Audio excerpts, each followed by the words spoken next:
and welcome to Let's Get Prepared. I'm Catherine, and today we're going to talk about emergency preparedness in the workplace. We spend a lot of time at work, and so it makes sense to talk about emergency preparedness, not just at home, but also in the workplace. Now, what that's going to look like for you will be different depending on your position at work. If you are the owner of a company or the boss, then it's your responsibility to have emergency plans and procedures in place and to train your staff or your employees on what that looks like. Have regular fire drills and things like that. If you're not the boss or the owner and you've never seen any kind of emergency procedures or plans, then don't be afraid to ask them and say, hey, do we have this? Can I see it? Could we practice it maybe? If they don't seem to be interested in doing anything like that, well, that doesn't have to stop you from making up your own emergency procedures in your head and practicing them in your head. For example, do you know where all the exits are? Is there a back door? Is there an alarm system? Are you allowed to carry your phone on you while you're at work? If somebody came in and was threatening violence and had a gun perhaps, do you know how to get out?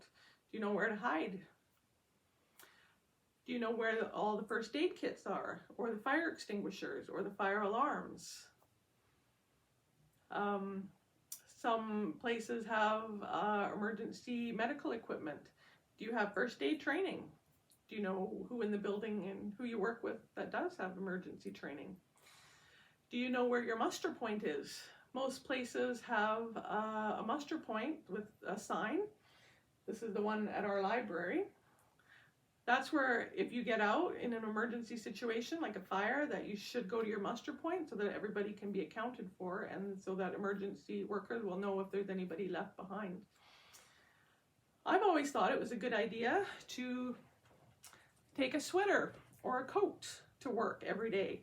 Whether it's wintertime or summer, it doesn't matter. If there was an emergency and you had to shelter in place for a while, that sweater could become a blanket or a pillow, and you'd probably be very glad to have it. Also, it makes sense to take some bottled water and a package of granola bars or some other easy to prepare food, and put it in your locker or in your desk drawer or somewhere. It could make the difference between being miserable and being comfortable during an emergency situation. So these are some things to think about, emergency preparedness at work, and I hope you'll join me next time on Let's Get Prepared.